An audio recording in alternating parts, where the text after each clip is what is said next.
주천의 주식시황 시간입니다. 안녕하세요. 주천입니다. 오늘 이 시간에는 2021년 주식시장 모두가 합창. 자, 그럼 무엇을 알아볼 것인가? 첫 번째, 2021년 시장 여건은 나쁘지 않다. 두 번째, 하지만 생각만큼 만만하지 않을 수도. 세 번째, 주도주 중심의 선별 및 집중 전략. 네 번째, 2021년 주식시장은 호사다마다. 자, 먼저 작년에 우리 시장이 얼만큼 올랐는지 이런 부분들을 한번 살펴보기로 하겠습니다. 그 전에 앞서서 1년을 전망한다는 것은 사실 좀 그렇습니다. 왜 그러냐면은 항상 우리가 보면 작년에 전망해놓고 1년을 지나놓고 1년 전 거를 보면은 좀 우습잖아요. 거의 뭐 맞추지 못합니다. 저도 개인적으로는 잘 안 하는데 그렇지만 감히 한번 2021년에 대한 이야기를 해보기로 하겠습니다.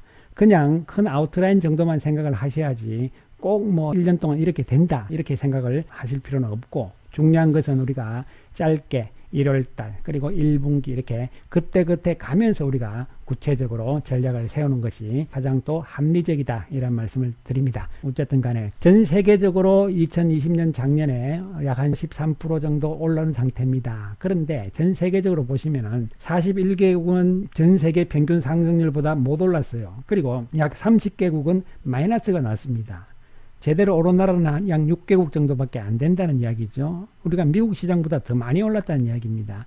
이 정도 나라 이외에는 크게 오른 시장이 없다는 측면인데 그 중에서도 우리가 가장 많이 올랐다는 것이죠.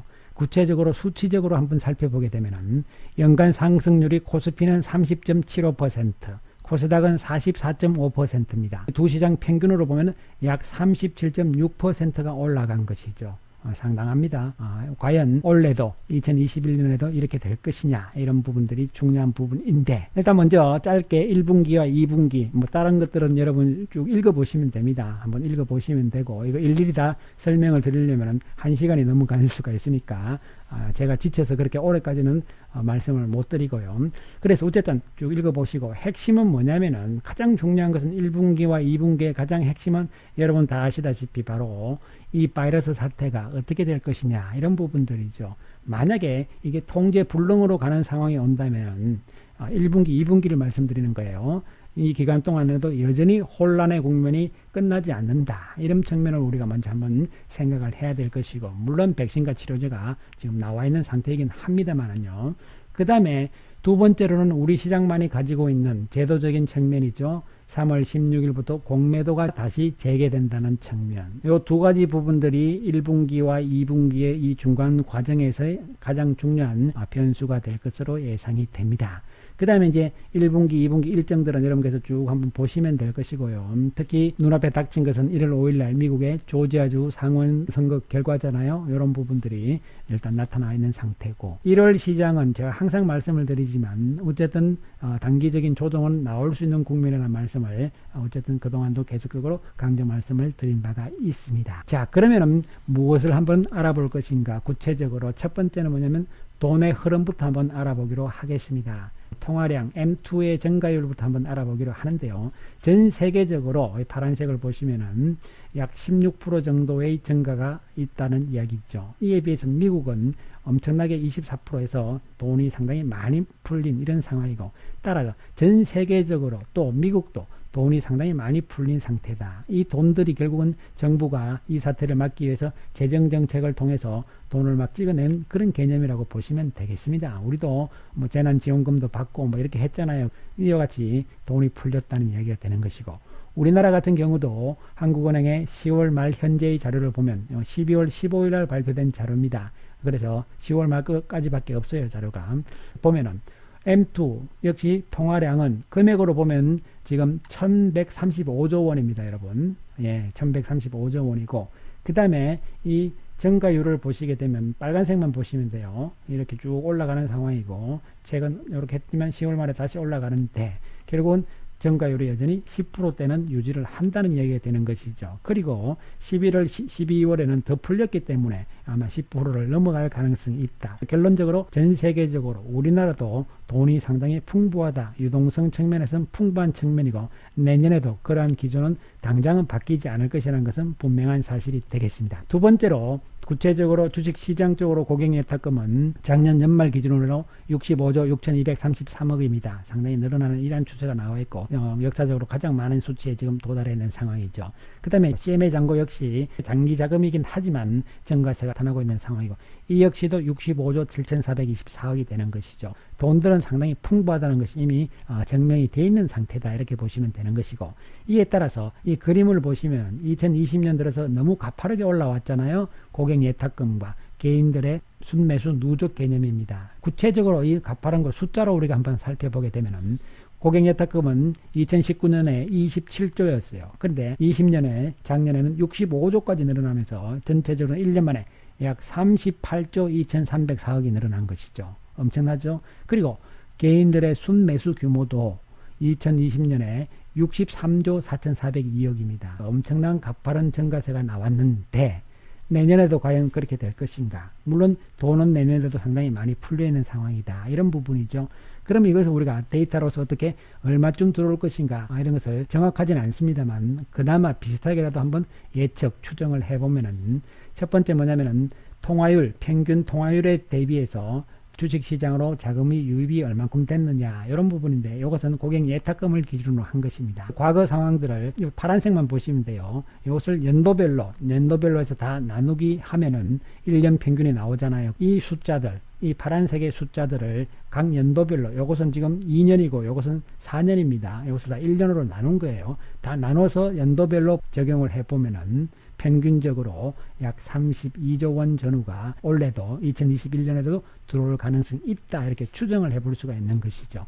그렇다면 여전히 주식시장으로도 우리 개인들 중심의 자금들은 들어올 수밖에 없는 상황이다. 그렇다면 외국인들은 어떻게 될 것이냐. 여전히 외국인들 측면에서도 지금 들어오는 상황이죠. 그 부분들도 상당히 중요한 부분이 될 수가 있고 또한 외국인들이 들어온다면 역시 퍼가 가장 낮은 우리나라 시장으로 들어올 것이다. 이런 측면은 당연하게 우리가 볼 수가 있는 부분이고 또 한 가지 실적이 좋아야 되는데 우리의 실적이 여전히 긍정적으로 가고 있는 상황임에도 불구하고 상대적으로 다른 신흥국에 비해서는 주가가 상대적으로 덜 올라 있는 상태라는 것이죠.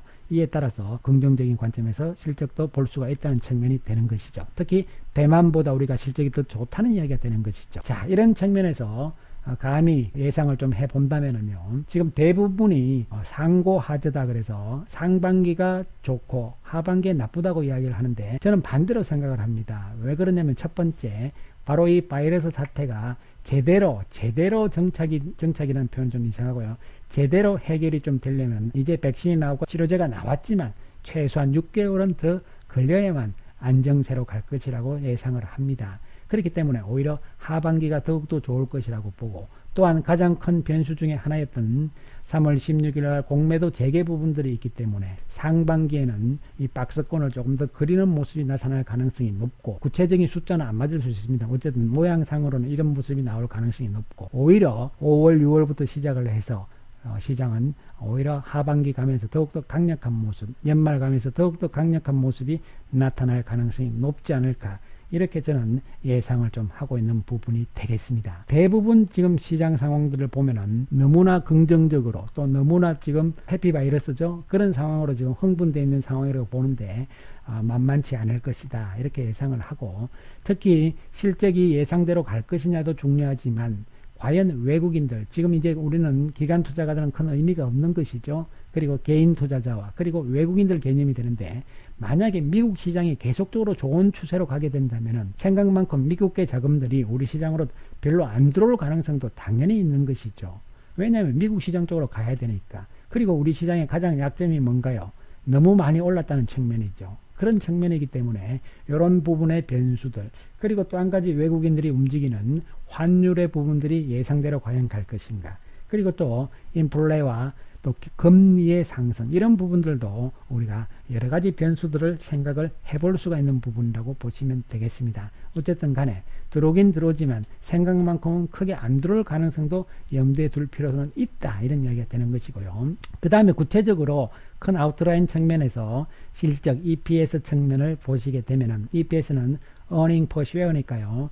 주당 한 주식당 이익이 얼마냐 이런 개념이 되는 것이죠. 그래서 변화율을 보시면은 이 선들이 오른쪽으로 플러스 쪽으로 가 있는 것이 좋은 것이고 이 막대기들이 긴 것이 좋은 것입니다. 그래서 시장별로 봤을 때는 코스피가 여전히 좋다 이런 측면이 되는 것이고, 그 다음에 대형주, 중형주, 소형주 개념에서는 역시 대형주들의 실적이 좋다. 이런 것들이 이제 2021년에 대한 큰 아웃라인의 전망이다. 이렇게 보시면 되는 것이고요. 구체적으로 업종별로 또 섹터별로 봤을 때는 무엇이냐, 주도주 맥락군들이 이런 부분이 되는 것인데 대부분 비슷합니다. 비슷한데 그렇다면 이러한 주도주 맥락군들이 소프트웨어, 건강관리, 반도체, 자동차, 그 다음에 2차전지 이런 부분들 다 비슷하게 나오죠. 맞습니다. 그런데 그 중에서도 가장 강력한 매출 실적은 도대체 어느 부분일까, 이런 부분을 봤을 때 역시 막대기의 키가 가장 큰 쪽이죠. 이것은 바로 소프트웨어와 건강관리, 즉 바이오란 이야기가 되는 것이죠. 여러분,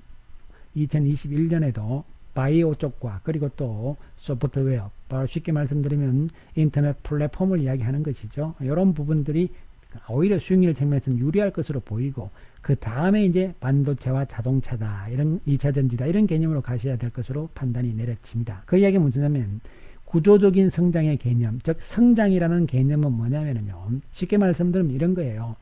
우리가 보통 15살부터 해가지고 20대 초반까지 해서 성장기잖아요. 이때 키가 제일 많이 큽니다. 그러나 20대 후반 이렇게 가면 그때부터는 이제 성숙 단계이기 때문에 키가 별로 안 커요. 바로 주가도 그런 개념이죠. 이 업종이, 이 기업이 성장 쪽에 있는 것인지 성숙 단계에 가 있는 것이, 이런 부분에 따라서 실적 추이가 달라지는 것이고, 이 또한 실적 측면에서는 두 가지 측면이죠. 이와 같은 구조적인 성장이냐, 그렇지 않으면 경기 사이클적인 측면이냐, 이런 부분들을 구분을 해서 우리가 실적 개념을 생각을 하는 것이 상당히 중요하다고 말씀을 드릴 수가 있겠습니다.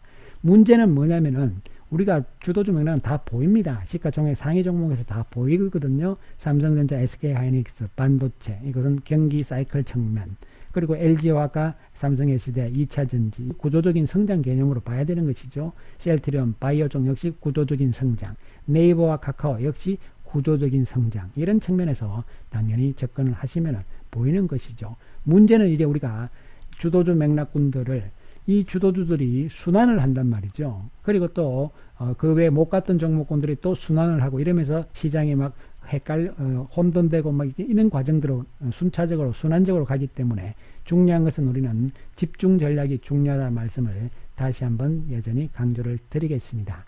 최근에 머니투데이에서 조사를 한 내용들을 한번 보시게 되면은 73%가 코스피 3000 이상으로 간다. 당연하죠. 2021년이죠. 당연히 코스닥은 1000 이상 간다. 93%가 나옵니다. 그런데 이 뭐 전부 다 좋다는 이야기죠. 모두 다 합창을 하고 있습니다. 그런데 중요한 것은 바로 이 부분이죠. 코스피 저점을 2500으로 보는 쪽이 지금 가장 많다는 거잖아요. 그러면은 3000을 기준으로 해서 봤을 때 500포인트가 빠진다는 이야기예요. 이것은 약 한 16% 정도 빠진다는 이야기잖아요. 그러니까 조정받을 땐 크게 받을 수 있다는 이야기가 되는 것이고, 코스닥은 1000포인트를 가장 많이 보는데 또 저점은 700포인트를 많이 본다는 이야기죠. 그럼 이게 지금 300포인트면은 30%란 말입니다. 중간에 조정 과정이 의외로 참 힘든 과정이 나올 수도 있다는 측면을 오히려 이 조사에서 우리가 느껴야 되는 것이지, 와 원래 시장 좋다 이렇게 많이 좋게만 본다, 이것에 대해서 너무 긍정적인 측면으로만 보실 필요는 없다는 측면을 다시 한번 강조를 드리겠습니다. 이건 설문조사니까 지내놓고 보면 맞는지 틀린지는 사실 그런 거잖아요. 예, 어쨌든 간에. 그래서 2021년 주식시장, 우리나라 주식시장은 호사다마다. 무슨 뜻인지 다 아시죠? 예, 좋은 일에는 항상 또 안 좋은 일도 많다, 이런 이야기잖아요. 예, 이 부분을 시장은 좋지만 잘못하면 우리가 수익을 제대로 내지 못할 수도 있다, 이런 측면으로도 해석을 하실 필요성이 있습니다. 그 이유는 역시 우리나라 시장이 가장 많이 올랐다는 것이죠. 주식시장의 최대의 악재는 많이 올랐다입니다, 여러분. 그래서 이 부분을 한번 곰곰이 생각을 해보자. 두 번째는 감정가의 싸움입니다, 여러분. 시장이 여전히 순환매를 돌고 올랐다가 이쪽은 또 내려가면 저쪽이 올라가고 이런 식으로 간단 말이죠. 감정 싸움에 실패를 하시게 되면은 어떻게 되냐면은 고점에서 사고 저점에서 파는 상황이 나올 수 있습니다. 그렇기 때문에 이 부분들을 냉철하게 잘 관리를 하셔야 되고, 그 다음에 중요한 것은 내 돈은 내가 지킨다입니다. 원래 이 산이 높으면 골짜기가 깊은 법이잖아요. 아까도 말씀드렸듯이 조종할 때 많이 빠질 수도 있다는 이야기들이 설문조사에도 나왔듯이 산이 높으면 골짜기가 깊습니다. 그 이야기 뭐냐면은 바로 여러분들께서 무리한 매매를 하시면 안 된다는 것이죠. 즉 신용을 말씀드리는 거예요. 대출을 말씀드리는 겁니다. 그러한 범위에서 자기 돈 관리를 내가 지킨다는 측면에서 잘 하시는 것이 중요하다고 말씀을 드리고, 주식시장에서는 모두가 합창을 하게 되면 여러분 같이 합창을 하지 마시고 최소한 물음표 2개는 반드시 달면서 생각을 해보실 필요성이 있다는 말씀을 드리겠습니다. 올해도 나쁠 건 없습니다. 그러나 우리가 어떻게 대응을 해서 돈을 벌 것인가 신중하게 차분하게 한번 생각해 보는 시간을 가져보시기 바라겠습니다. 감사합니다.